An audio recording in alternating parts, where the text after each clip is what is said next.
It's very Or like, easy. All you do is one button. Yeah, it's now live on YouTube already. We can start now.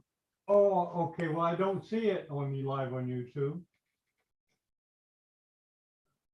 Could you tell me, give me the address? Could you let, oh, there, I see it now.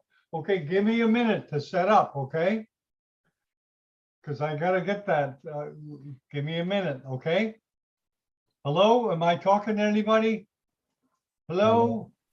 Yeah, okay, give me a minute, give me a minute.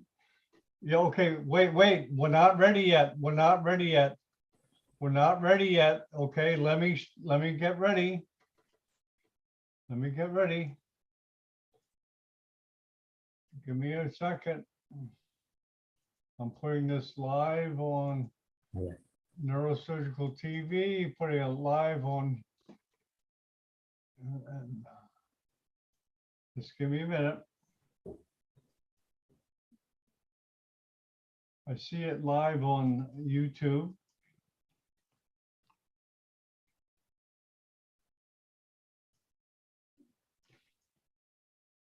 Okay, good. We're live on Neurosurgical TV. Okay, very good. We're live. Okay. Now, Dr. Murul Jasan, I'm just going to introduce you. That's all. And then you take it away, okay? Okay, okay. Nice to meet Well, you. you've done these before. You've done these before, right? Yeah. Not, Yeah, not. you This is the know first what you're time. I know. what you're doing. Okay, you ready to start?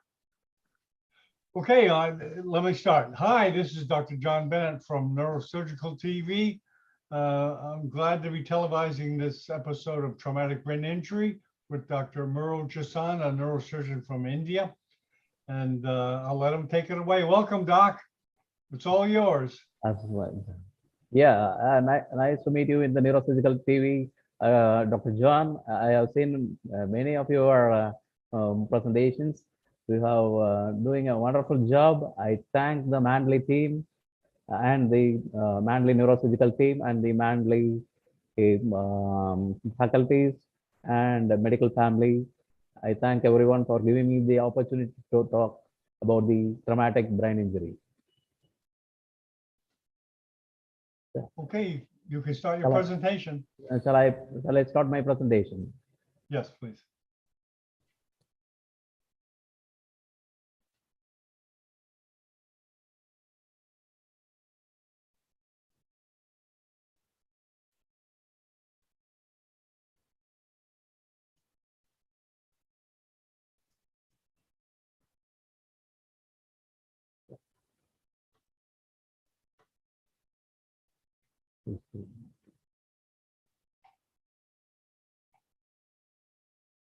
Are you able to see my screen? Yeah, yes, we can. Do you Yes. want to make it large screen, presentation mode? Yeah, I made it as large screen mode. I think you need to put it on presentation mode. Presentation mode or in this one? Well, whatever you're comfortable with. Okay, I'll start with this one. Okay. Okay. Good evening to all doctors and neurosurgeons and the young neurosurgeons from different part of the world. Today I'm going to talk about the traumatic brain injury. Traumatic brain injury, it's common everywhere throughout the world. The prevalence in India is different. Here it is 1.5 to 2 million persons are injured and 1 million succumb to death every year in India. Road traffic accidents and road traffic injuries are the leading cause of death in head injury and followed by accidental fall and assault, 10%. Most of these road traffic accidents are due to alcohol intoxications. Head injury, when we consider head injury, it includes head injury and also facial injury and other minor injuries, but we are concerned about the brain injury, which occupies 80% of the cranial cavity and 10% by the blood and 10% by the CSF. Types of traumatic brain injury. It can be classified into closed brain injury. It is there will not be any external injury. Patients will, it is because of rapid forward and backward motion, that is due to acceleration and deceleration. It usually involves the internal bleed and without any external injury. It's like a jarring of brain with a tight bony skull. The other important thing is penetrating brain injury. It's an open head injury. Patient will have an external injury and also internal brain injury. The third one is diffuse axonal injury. It's because of shearing of axons. Excuse me, Doc, Hello, the slides are not moving, Doc. Yes, the Able slides to see, still not moving, sir. able to see my slides? We can see the slide, but the slide still not moving from the start, sir. Wait a minute. I'll come to. Is it Yes, changing yes. now? Yes, it's changed now.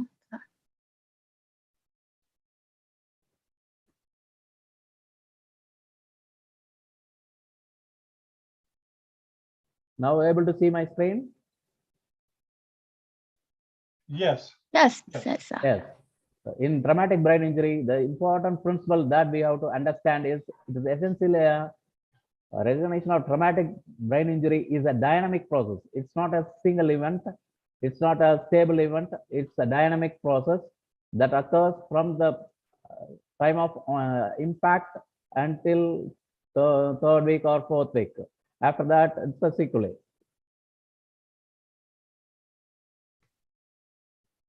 Primary brain injury.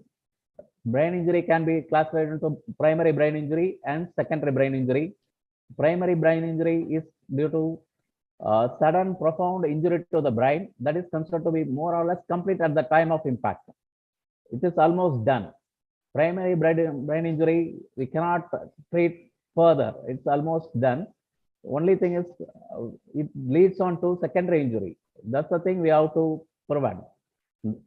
Common findings are contusion, laceration, SDH, EDH, and ICH. Secondary brain injury. Secondary brain injury is usually due to some systemic insults. First thing is hypotension, hypoxia, anemia, hypercorbia, hyperthermia, coagulopathy, seizures, and hyperglycemia. Apart from this systemic secondary insults, there are inherent internal secondary insults that occur inside the brain. The primary head injury, primary brain injury usually results in membrane tearing, necrotic cell death, blood vessel rupture, and cellular swelling. These are all primary injury. Once that happens, what happens to the secondary injury is excitotoxicity. Excitotoxicity is due to glutamate release and calcium influx and mitochondrial damage and other inflammatory responses. In secondary brain injury, apart from the initial injury, like bleeding, hematoma, brain may lead on to hypoxia, ischemia, calcium dysregulation, inflammation, apoptosis, mitochondrial derangements, and lipid peroxidation. That leads on to edema. Further, excitotoxicity also leads to neuronal cell death. The other important thing in head injury is cerebral blood flow. Brain needs a continuous supply of blood. If there is a reduction of the blood, the neuronal loss will be more. Normally, it is 40 to 60 in a normal individual. If it is 20 to 30 ml per 100 gram per minute, patient will become present with neurological symptoms. If it is less than 16 to 20, there will be change in the EEG. If it is below 10, patient complete metabolic failure will happen, and there will not be there will be a irreversible damage. The other important thing is excitotoxicity. Apart from other organs in central nervous system, there is apoptotic cell death is common. That is initiated by the excitotoxicity. In excitotoxicity, glutamate is released from the damaged neurons, and as well as from the adjacent astrocytes, which can depolarize the intact normal neurons that lead to excess calcium influx into the neuron by NMDA receptors. Once calcium is influx inside, the excessive calcium results in damage to the mitochondria, which includes calcium disturbances and energy deficits. Because mitochondria is involved, then there will be energy ATP, less ATP production and energy deficits, and also free radical release. All these free radicals disturb the cell membrane of the neuron. Once the cell membrane of the neuron is damaged, that will lead to neuronal death. So excited toxicity is one of the important factor for the secondary injury that can damage the already existing normal brain tissue. The other important thing is to ICP, intracranial pressure. It's a closed cavity. Skull bone is a closed cavity. Whenever something happens inside the skull, that follows this Monroe-Kelly doctrine. That is, the sum of volume of brain CS of intracranial blood is a constant. Whenever there is an increase in one of the components, it will affect the other components. This is about a schematic diagram which shows the cranium is a closed cavity. In that, CSF, brain, arterial, and venous systems are there. Normally, it will be in a balance. What happens in head injury? In initial phase, if there is a mass, there is a hematoma or blood comes into the cranial cavity, that compresses the CSF and compresses the venous system first.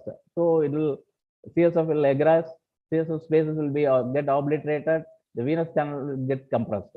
This is at the level of compensated stage. Patient will be quite okay at that time. But if it exceeds the limit, when the volume of the hematoma increases to a different level, it is the ICP will increase to a different level and patient will deteriorate and patient may go for other herniation syndrome.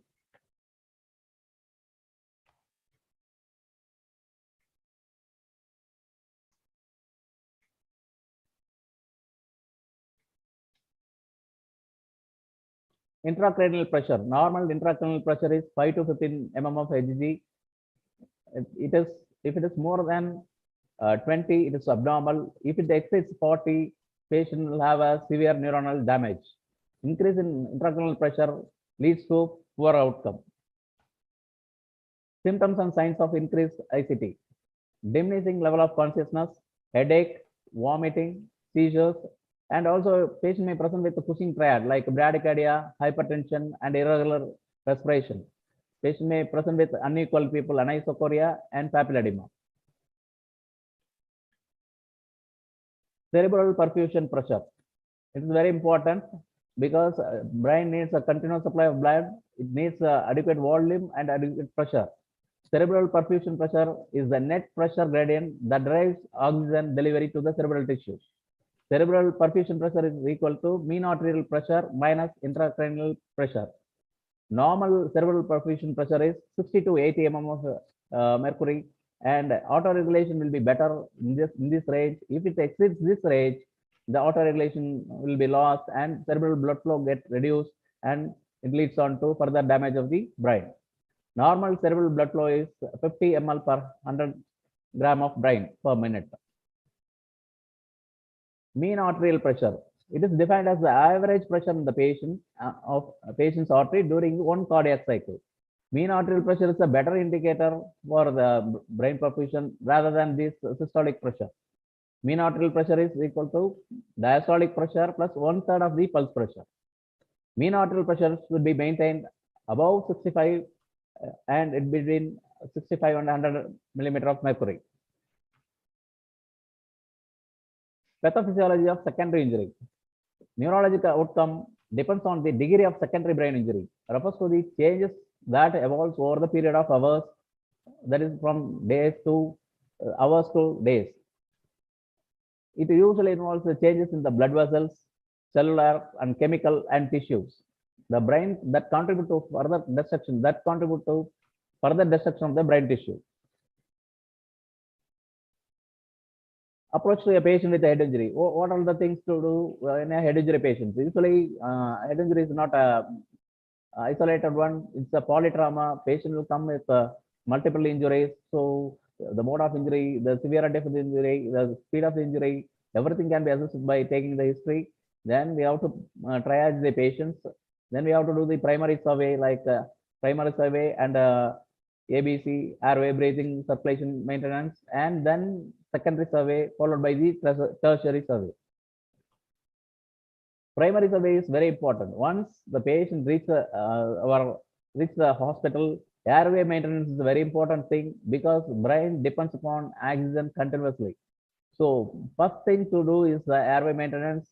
So we have to look for the local injury of the upper airway or the chest injury, and most of the head injury patients will have a cervical spine injury. So cervical spine protection is also very important. Cervical collar must be before resuscitation and intubation. Primary survey, in that breathing and ventilation. It's the primary survey, everyone knows that in that head injury part, it is very important to know that whenever we do intubation, the intracranial pressure may spike, it may increase.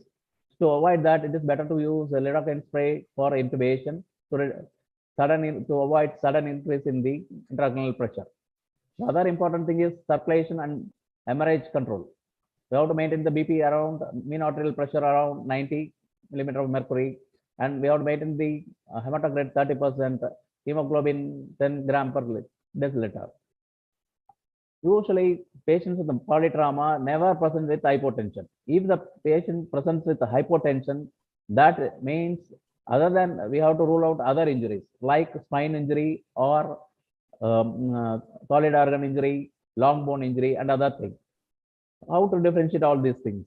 We can differentiate all these things simply by reading the pulse rate and the BP. If there is a bradycardia with hypotension, it is due to spinal cord injury. If there is a tachycardia with hypotension, it's because of the internal bleed or external bleed. Internal bleed may be a solid organ injury like spleen injury, liver injury, abdominal injury, thoracic injury, or pelvic bone fracture. If it is due to, if the patient has the bradycardia with hypertension, it's usually due to head injury. So whenever there is a hypotension in a head injury patients, we have to look for other causes for hypotension.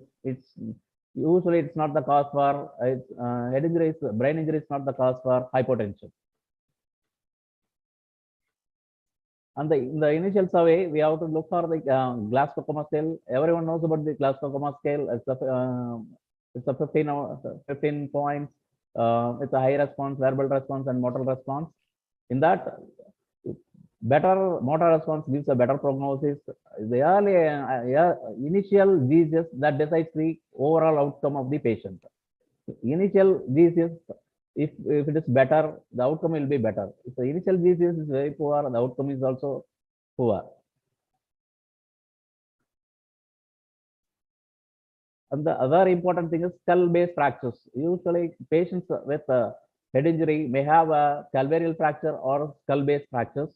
Calvarial fractures we can identify with hematomas over there, and for the skull-based fractures, it can be easily identified with raccoon eyes or nasal bleed, or by ear bleed, or nasal CSF rhinorrhea, or by autoria, or if you examine the tympanum, there will be a hemotympanum.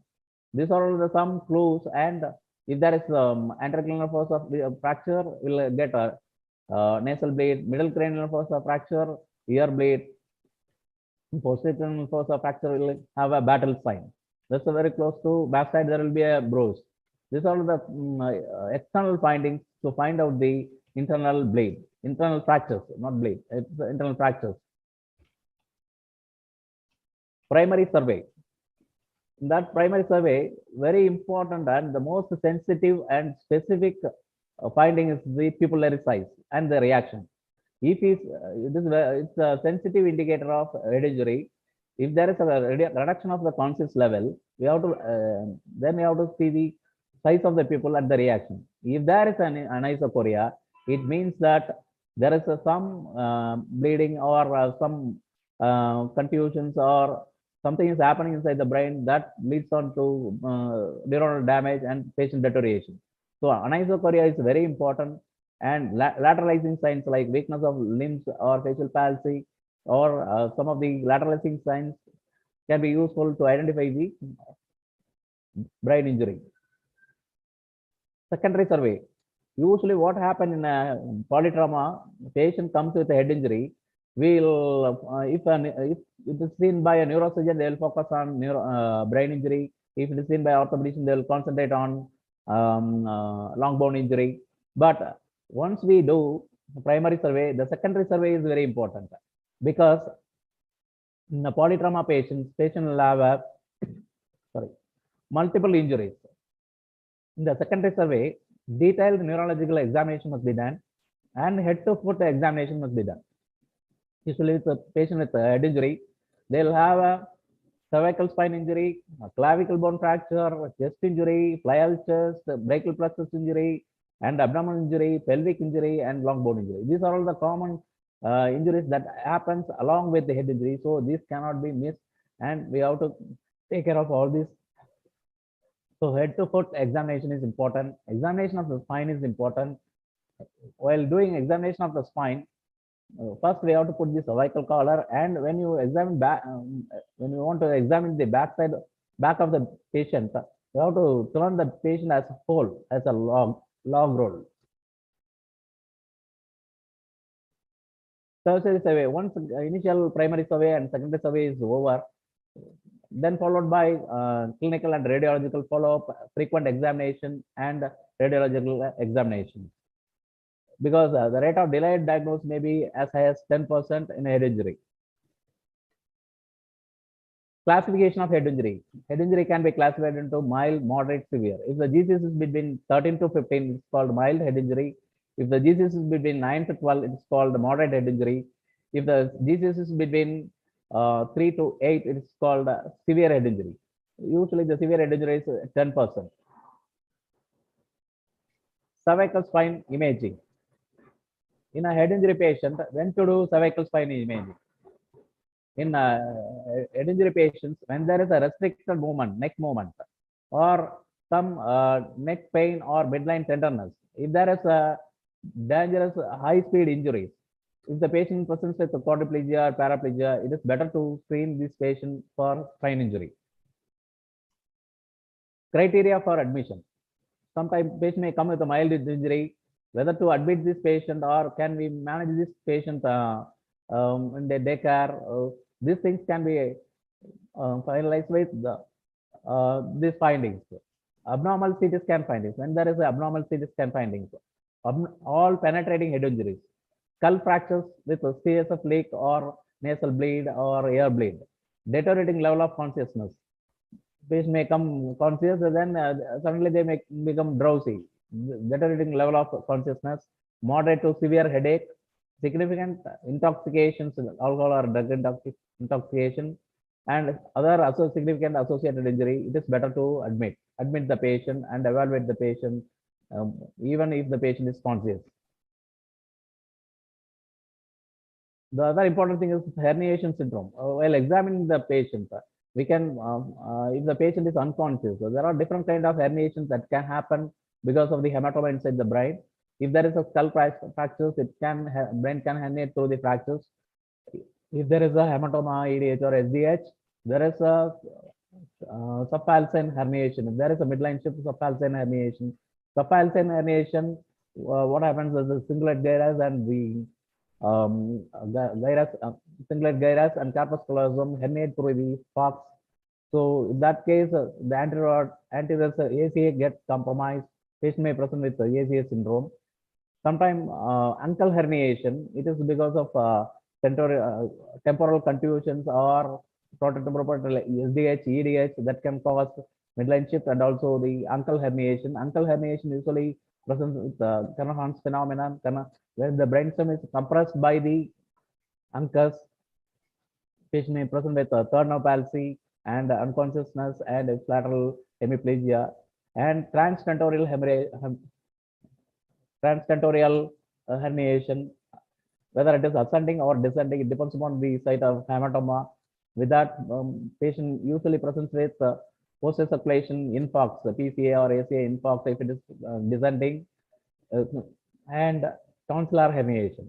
Patient presents with pica compression and cerebral infarct. These are all different kind of herniation syndrome. If you know the clinical findings of this herniation syndrome, we can easily predict the site of hematoma, and with that we can plan with the CT and we can do evacuate the hematoma and save the patient. Warning signals. Sometimes patient may come with conscious, fully conscious Jesus 15/15. If there is a agitation or abnormal behavior, and if there is a drop in eye response, verbal response 3 points, or the motor response 2 points, when there is a severe headache, persistent vomiting, when there is a new neurological deficit, these are all the warning signs. We cannot, we have to take care of that. So we have to investigate further, and we have to identify the cause for these things, and we have to treat that. In the head injury, in the brain injury, there are different kinds of presentation. One is concussion, depressed fracture, EDH, SDS, like that. Concussion is nothing but is a temporary brief interruption of the neurological function due to minor head injury. It is due to shearing or stretching of the white matter fibers. Usually, patients present with headache, confusion, post-traumatic amnesia. CT and MRI may not be positive, and there will not be any finding. Usually, these patients will recover better. The other important thing is skull fractures. Skull fractures may be a linear fractures like temporal bone fractures, parietal bone fractures, or it may be a stellate, or it may be comminuted. Sometimes it is a depressed one, no, not depressed one. It may be open fractures or a closed fractures. In pediatric age group, we can see bone fractures. When to treat all these linear fractures, non-contaminated fractures, we need not treat. We need not do anything. It will heal on itself. If there is a comminuted fracture and depressed fracture compressing the brain, we have to treat those patients for wound debridement and also to elevate the fracture or to excise the fracture.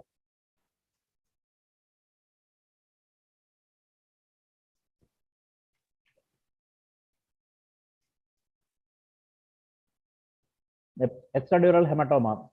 It's a collection of blood clot between the dura mater and the skull. The usual source of artery is middle meningeal artery. It can be due to other meningeal arteries also. Sometimes it may be due to rupture of the dural venous sinuses. Patient will have a rapid clinical deterioration. The lucid interval is one of the important thing in the extradural hematoma. In lucid interval is nothing but a patient will be unconscious at the primary impact.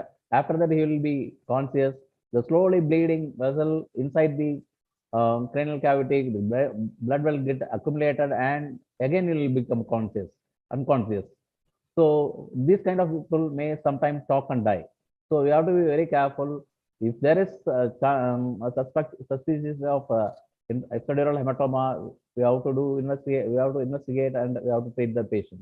The other important thing is a small sign. If we see some hypodensity within the clot, then there is a chance for ongoing bleed. This patient has to be followed closely for further increase in the size. If there is an increase, we have to treat that accordingly. This is the intraoperative picture showing extradural hematoma. Usually it will be a thick clot which can be easily removed. The other important thing is we have to give adequate dural hitches to prevent further collection of blood to avoid further deterioration. Subdural hematoma. Subdural hematoma most frequently due to tearing of bridging vein between the cerebral cortex and the draining venous sinuses. The subdural hematoma usually associated with other contusions, other SAH, and other internal bleeds. Usually poor prognosis and compared to EDH. It is a crescent-shaped one. If it is within 24 hours, it's called acute. If it is between 24 hours to 2 weeks, it's subacute. More than 2 weeks, it's a chronic. Other important thing is when to do surgery. That is important thing. Surgical indication for intracranial hemorrhage. Subdural hematoma, if the thickness is 10 millimeter with 5 millimeter of midline shift, it has to be operated. And if there is a deterioration of Jesus score by 2 in an individual whose Jesus score is less than 8, whatever be the quantity of the hematoma or shift, we have to operate. Regarding the epidural hematoma, the thickness must be more than 15 millimeter and with 5 mm of midline shift. If the volume is more than 30 centimeter cube, it has to be operated. Intracerebral hematoma, volume of 50 centimeter cube. And even if the patient is thin SDH, if the patient's conscious level is deteriorating quickly, it's better to do evacuation of SDH followed with decompression. Diffuse axonal injury. It's another kind of brain injury. It is usually due to axonal shearing of axonal fibers. There are different grades. It's also called shaken baby syndrome. It's usually because of a blunt trauma. These patients will have a prolonged deficit or permanent deficit. The recovery will be delayed. Management. How to manage this head injury patients? Initial management is only to reduce the secondary injury. Primary injury, we cannot do anything. It's almost done. We have to prevent the secondary injury. This secondary injury can be maybe due to increased intracranial pressure. To avoid this intracranial pressure, we have to elevate the head end elevation to 30 degree. We have to give intravenous fluids, mainly isotonic. We should not use dextrose containing solutions. And we can give anti-edema measures like mannitol, furosemide, and other things, barbiturate therapy, and sometimes hypothermia. In head injury patients, it's very important to measure the serum sodium level. Patient may go for hyponatremia or hypernatremia because of head injury. The other important thing is hyperventilation.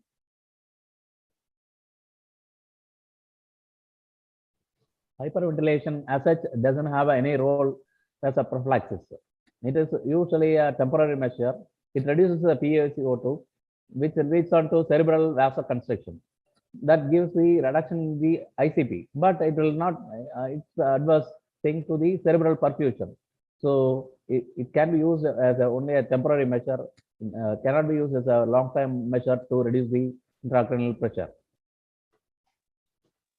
Anticonvulsant, loading dose is 8 phenytoin, commonly used drug is phenytoin. Now we are using first phenytoin, levetiracetam, sodium valproate, and benzodiazepine. Initial prophylactic anticonvulsant can be given in a patient with a severe head injury. In a head injury, what are the things not to be missed? Usually in a polytrauma patient, when we see a patient polytrauma with a mass accident with more number of patients, these are the things we should not miss. One is inadequate attention to other injuries. We have to look for other injuries, delay in resuscitation. We have to focus both on ICP and cerebral perfusion pressure for the management. If there is a reduction in the conscious level, we have to do CT to find out the cause in a frequent examination, and we have to act promptly, depends upon the pupil size. We have to maintain the urine output and spine injury, and we should not correct hypertension without giving attention to the initial cause. Edema, cerebral edema is one of the important thing that leads on to further secondary brain injury. Brain swelling occurs in almost all patients with a severe brain injury. 5 to 10% of the moderate head injury patients will have a brain edema. Post-traumatic edema contributes substantially to the intracranial hypertension. So to reduce the ICP, we have to use the anti-edema measures. Cerebral edema, maybe it's a vasogenic edema, cellular edema, interstitial edema. All three things can happen in a head injury patient. Vasogenic edema is nothing but an influx of fluid and solids into the brain through the incompetent blood-brain barrier. This can happen when there is a rupture of vessels and increased pressures, high pressures. Patient will have vasogenic edema. And the other thing is the cellular or cytotoxic edema. This is direct injury over the cell, like cellular hypoxia may lead to cellular swelling, or excitotoxicity can lead to cellular swelling. This all leads to edema. And interstitial edema, sometimes hematoma may compress the pathway of CSF pathway that can lead to interstitial edema. So we have to use the anti-edema measures. And if there is a hydrocephalus or IVH, large ICH, which may need a extraventricular drainage. Why it is important to know about this cerebral edema? If cerebral edema sets in a head injury patient, it's a vicious cycle. Because if there is an increase in the cerebral edema, it increases the ICP. Once the ICP is increased, it further reduces the cerebral blood flow, which leads on to further hypoxia and ischemia, which leads to further cerebral edema. So ultimately, it will end up with exponential level of intracranial pressure and brain death. So reducing the ICP and treating the cerebral edema is very important. This is about the head injury. Now, in our place, we have seen so many unusual penetrating head injuries like chisel injury, pellet injury, wooden stick injury, metal rod injury, bombshell injury, and bullet injury. These are all not common, but this thing can also cause head injuries. This is a patient while playing. Somebody has thrown this chisel, which penetrated the parietal region very close to the motor cortex, which was operated by doing a burr and removed as a whole, because we are not able to remove the thing as the chisel as a whole. So we have part of the bone is removed along with that. This is another case with a pellet injury. This boy, while playing with air gun, he himself wants to look what is inside the air gun. Accidentally, his friend triggered that. He got one of the pellet get into this eyeball over the upper eyelid and get into the anterocranial fossa. Here we can see the pellet which is in the anterocranial fossa, which was removed by bifrontal craniotomy by subfrontal approach, and the pellet was removed. The other thing is the wooden stick injury. Wooden stick injury. Here we can see a girl, 30-year-old female with a wooden stick entering into the lateral canthus. She is a known epileptic patient. While doing work, she fell on the wooden stick, and the wooden stick enters into the lateral canthus of the eye and travels up to the sphenoid sinus. The patient was fully conscious at the time, which was removed externally. Here we can see the CT pictures of the wooden stick injury. The one important thing is here we can see the hypodensity, which can be easily missed. The hypodensity is because of the porous nature of the wood. If there is a small stick, wooden stick injury, it may be easily missed because of the hypodensity. So we have to see the CT and also the MRI to find out the adjacent edema and to rule out the remaining part of the wooden stick injury. This is an unusual injury. This 35-year-old psychiatric patient poked iron rod through the oral cavity with a suicidal intention. The iron rod, the iron piece, went through the oropharynx and get into the postcranial fossa. On admission, patient was drowsy, arousable, obeying, a little bit confused, and his people equal and reacting reasonably intact. But the important thing is, while once we do these scans, CT scans and X-ray, we found out that there is a bend at the distal end. So we cannot remove it as such by pulling it. So we decided a different route by we entered through the posterior fossa and by retrosigmoid approach, and we cut the distal end of the iron rod. Then the remaining portion is pulled out through the oral cavity. Patient improved after that. Luckily, with a long segment traversing iron piece, iron rod, he recovered from that. Other important thing is the bombshell injury. When an army person in a training session granite exploded accidentally. Some metal piece entered into the cranium. During admission, he was drowsy, arousable, and with left hemiparesis. We have done a left frontoparietal craniotomy and removed that.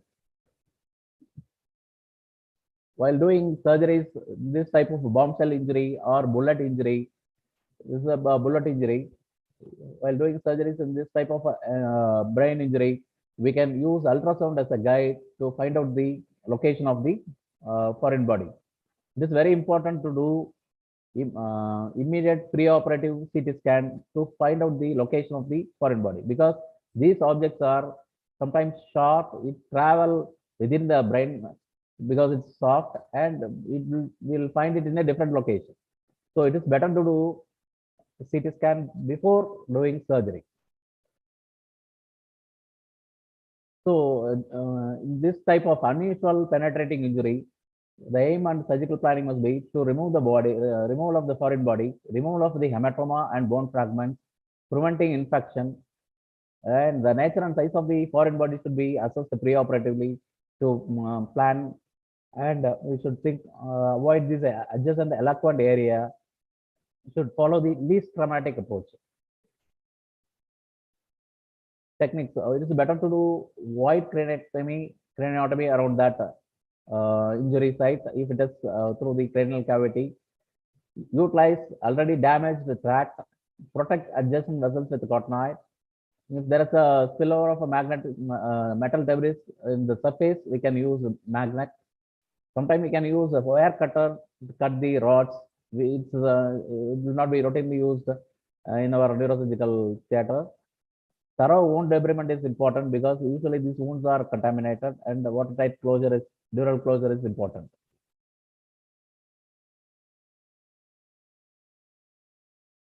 Time is brain. Head injury, or whether it is stroke or head injury, brain needs continuous supply of blood and oxygen. So when there is lack of oxygen, lack of blood supply, the neuronal death will occur continuously. So it is very important to manage these head injury patients as early as possible, and to prevent secondary head injury, brain injury. These things can be attained by doing early transport. For this, extra hospital support system must be good, and patient transport from the accident site to the nearby hospital is very important. Usually, in here we are following spoken hub model, where when we suspect a head injury, these patients are transported immediately to the centers where it can be managed with all facilities. So early transport to the hospital which handles this kind of head injury is important. Early resuscitation. Resuscitation, the initial phase is very important. In head injury patients, most of the time we see head injury patients with aspiration and the aspiration pneumonitis, which complicate the further recovery of the patient. Patient will have hypoxia and secondary brain damage. So early in resuscitation, maintaining the BP, pulse pressure, maintaining the cerebral perfusion pressure optimum level, and protecting the airway, giving better oxygenation, intubation, and ventilation is very important. Early resuscitation is very important for a better outcome of the head injury patient. So with the advent of all pre-hospital emergency services like ambulance services and better roads and other better traffic rules, we have achieved mortality reduction up to 50 to 30% over the last 30 years. We improved the pre-hospital emergency services. We know better about the traumatic brain injury. Specific care and treatment is provided effectively nowadays.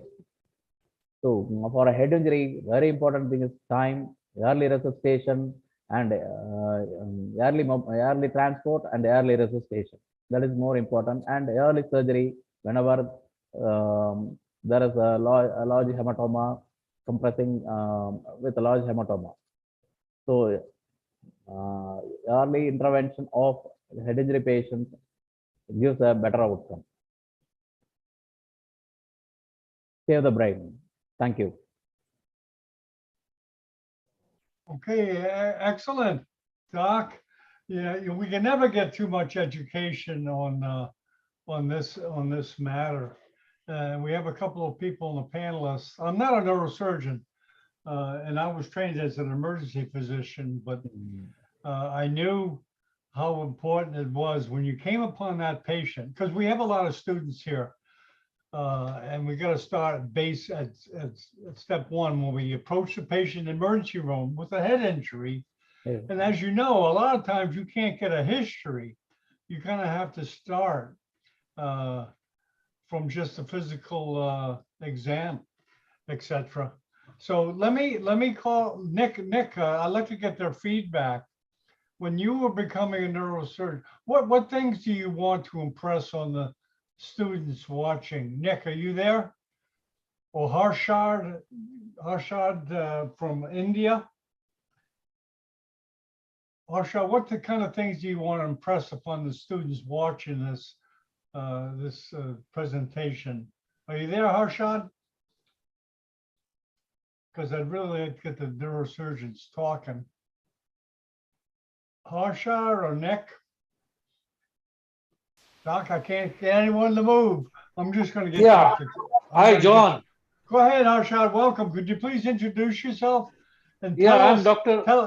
just tell the students what they need to take away from this lecture. Excellent lecture. I'm Dr. Harshad Parekh. I'm from Mumbai, India, and since last 30 years or so, I'm practicing in this country and in this city. And I agree with you. So many head injuries we come across, and we have to be very aggressive in treating the head injury patient. The biggest problem which we face in our part of the country is the transport of the patient from a site of injury to the hospital. And during this phase, we must maintain the oxygen saturation of the patient. Otherwise, the hypoxic brain injury will lead to a lot of problems in these patients. And one has to be very, very aggressive in treating this head injury.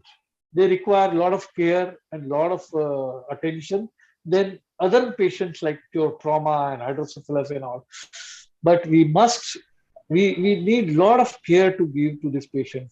And results are very encouraging if you really do well for them and treat them. And basically, I agree with you, the edema is a big problem, big challenge which we are facing in neurosurgery to treat this kind of patients. But remember this, shifting of the pain, which is not so problematic in European countries and American countries or Western countries. But we do come across this problem very common because they are reaching to the hospital late and the oxygenation is suffering. And once the patient suffers oxygenation because of the tongue fall, vomiting, all these problems, and the oxygenation is very important. And of course, in ICP monitoring, intensive care treatment, care of other injuries associated with the head injury is very, very important to take care of it.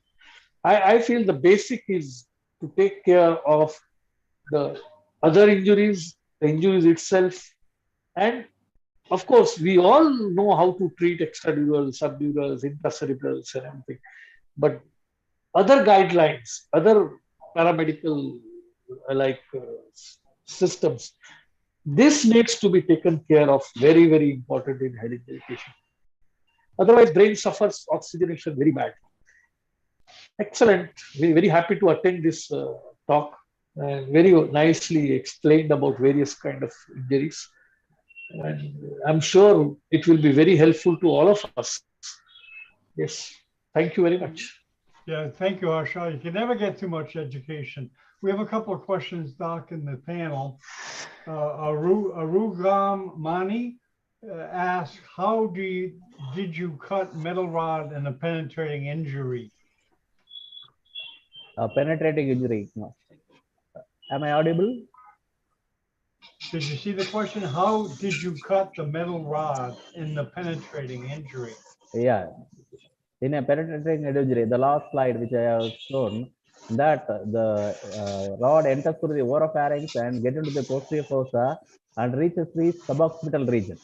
So we have done a suboccipital craniectomy and corticotomy done at the level of the lateral cerebellum, and the hook-like portion of the metal rod is cut with a cutting plier, small cutting plier, and the remaining part is removed through the oral cavity.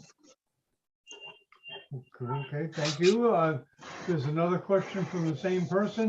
What are the latest drugs for reducing ICP? There are so many trials are conducted to prevent ICP, to block at the level of this excitotoxicity, to reduce the excitotoxicity, and also to reduce the calcium level, and to increase the neuroprotective agents. But all are in trial. No class 3 trials to show that other drugs are useful to reduce the ICP. Okay, thank you. I would suggest something. The hypertonic saline really works very well in. Yeah, I Hypertonic think saline that can is- be useful. It can be yeah, useful. yeah, very useful, and Very useful, try very it out. In fact, it is more helpful than a mannitol, which is the commonest drug all over the world. People are using it. So try it with a hypertonic saline, and really works very well, especially in children. Very well, very well. Yes, exactly, exactly. Thank you. Someone says, I see principles of surgery has not changed. Excellent talk. Tahir Mohsen asks, what are the most dangerous types of intracranial hemorrhage? I guess that's kind of a broad question there. Most dangerous is the ones it involves the brainstem. It's when it's not about the dangerous. It's about the by location wise. If it involves the brainstem contusions, it's very difficult to treat. If the patient presents with the brainstem contusions with a low GCS, usually they'll not recover. If at all they recover, they'll be in a vegetative state for a long time. The other hematomas, other places, other injuries are all treatable. Actually, the early 20 years ago, the mortality was very high in head injury patients. Nowadays, with advent of early surgery and early transportation and excellent post-operative care, we can reduce the mortality to 40 to 50%. Now the mortality is only 10 to 20% in a severe head injury. 80 to 90% of the patients recovers. We can save the life, but it all depends upon the initial injury. If it is high speed injury with axonal, that is diffuse axonal injury with a poor GCS, with a patient outcome is there. Not that bad. Patient usually will have a morbidity. Other than that, nowadays most of the patients recover very well with active early intervention. Thank you. Go ahead. Importance. Sorry. I personally feel the question what he's asking, probably which kind. See, we see the commonest is the extradural, subdural, and intracerebral hematomas. So in my practice, I feel the extradural hematomas are the most dangerous hematomas, and the expanding extradural hematoma causing the mass effect does not give you a time, and you have to be very vigilant and evacuate as early as possible, and they give you 100% result. Rest of all has got a little bit of time to breathe. Okay, you can do the scan again and see what. But extradural, yes, is one thing where the patient deteriorates very fast, and it is the most dangerous thing to have. This is my experience. Yeah, it's true. That's why I told that is the patient will talk and die. We cannot simply think that the patient is stable. I have seen a patient who has a extradural. He went to bathroom. He has a trivial fall. Suddenly collapsed. Rebleed. Quickly it accumulates. Okay, Doc, I have a question. Let's take us through, and people like me that aren't neurosurgeons, and there are some students here, probably the role of trauma and in the education of a neurosurgeon. When you start your residency, you're usually the first person, as a junior resident, you're the first person called for a trauma patient, right? You're essentially trained in a lot of trauma when you're starting your residency, correct?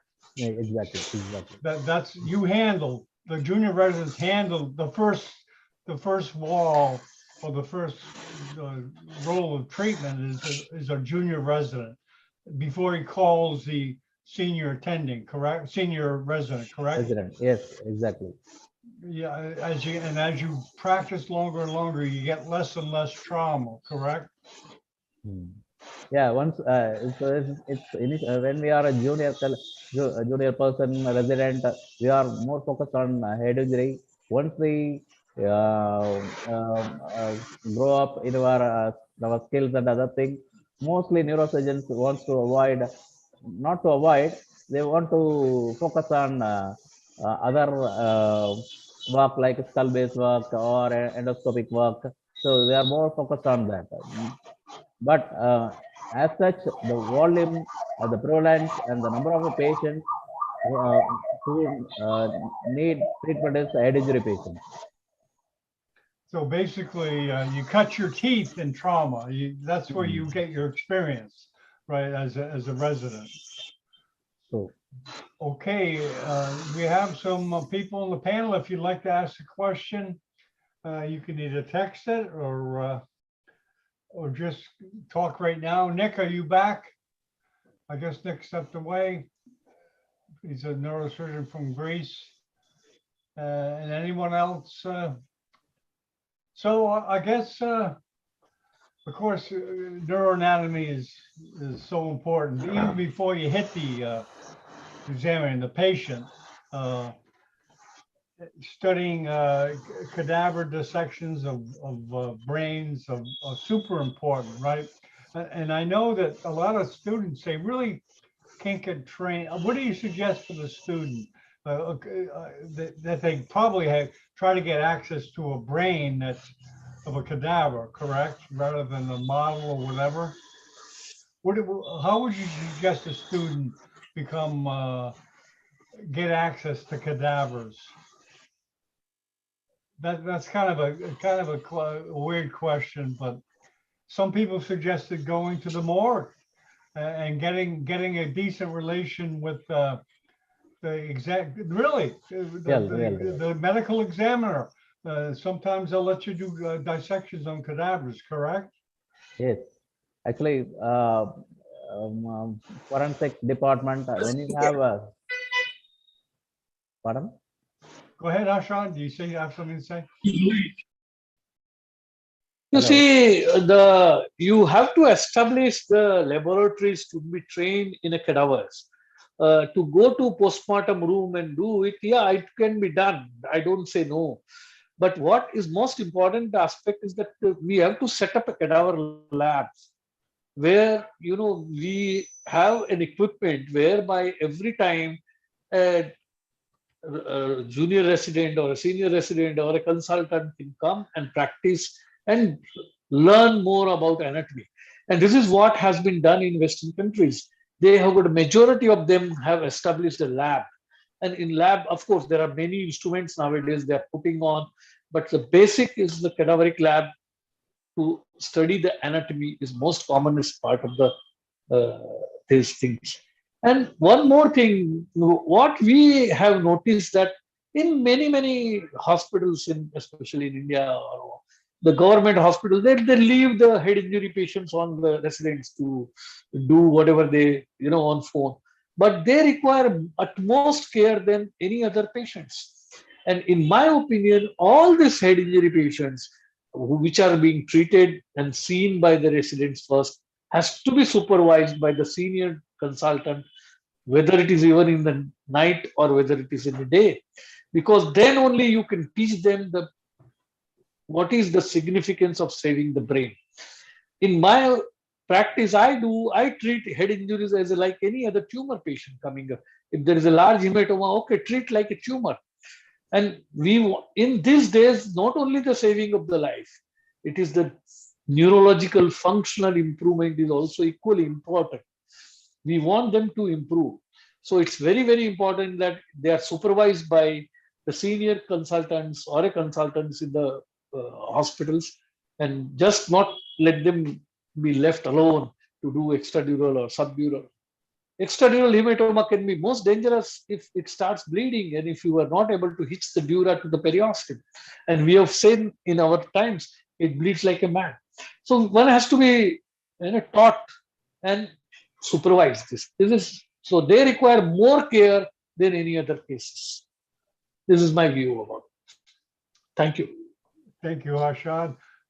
We have a questioner that asks, which navigation device do you use to remove intracranial foreign body in bomb blast injuries? Actually, we have used ultrasound. Ultrasound we have used ultrasound to for the hello. To locate the foreign body. There's no interference. Ultrasound, there's no interference, correct? With some radiological devices, there's a lot of interference with metallic objects, right? Usually, if we can use other modalities also, like a CM, we can use the CM or the intraoperative CM images, but it's a two-dimensional view. It will not give a better reliable thing. We can judge with the X-rays, intraoperative CM, but I think ultrasound will give a better feedback. Very good. Okay, Doc, I think, does anybody have any questions or comments they want to impart to us? Okay, if not, I'd like to thank you, Doc, for taking the time out of your day. And how are things going with you? Are you staying busy these days? Yeah, staying busy. Most of the time we are focusing on the other work, skull-based work and endoscopic work, but this gives me to refresh this head injury part. Actually, it's very important. It's very important to treat the head injury patients like other patients, other tumor patients. So it's a pleasure to be with you to present this in a neurosurgical TV. I have seen a lot of videos about neurosurgical TV. Once again, I thank our Manly medical family and the neurosurgeons, Dr. E, and other neurosurgeons who are made me to present this case, present this in this neurosurgical TV. Thank you. Great. Well, thanks, Doc, for taking the time. We hope to see you again. And stick around. I'm going to end it now. Definitely we'll do that. Thank you. Thanks, John. See you. Okay, we stopped recording there. We're off. Are we off the YouTube? We can take us off the YouTube if you want. And now's the time to network. I'm sorry the doc left. I guess he's probably busy like most docs. So now is the time to end. Oh, there he is, the doc. What do you, is the bulk of your practice now? What is it now, doc? You're a neurosurgeon now. Is there an area that you specialize in? Are you a general neurosurgeon? Myself? Yeah. Are you a general neurosurgeon or is one area? No. I'm focusing on endoscopic skull-based surgery and on endovascular surgery. Recently, I got a fellowship in Japan in endovascular. I got interested in that also. So I'm now focusing on endoscopic surgery and endovascular surgery. Now, Japan is a great place to train for that, right? Yeah. I thank my professor Shinichi Yoshimura to give me the chance to practice this endovascular. Yeah, that's where a lot of residents like to go in the world, right? For training. Yeah. Nowadays it's changing. People are previously it was done only by the radiologists, and nowadays more neurosurgeons and neurologists are getting into that field. Endovascular. Oh, okay. Yeah, you can see the change in the practice, right? In neurosurgery exactly.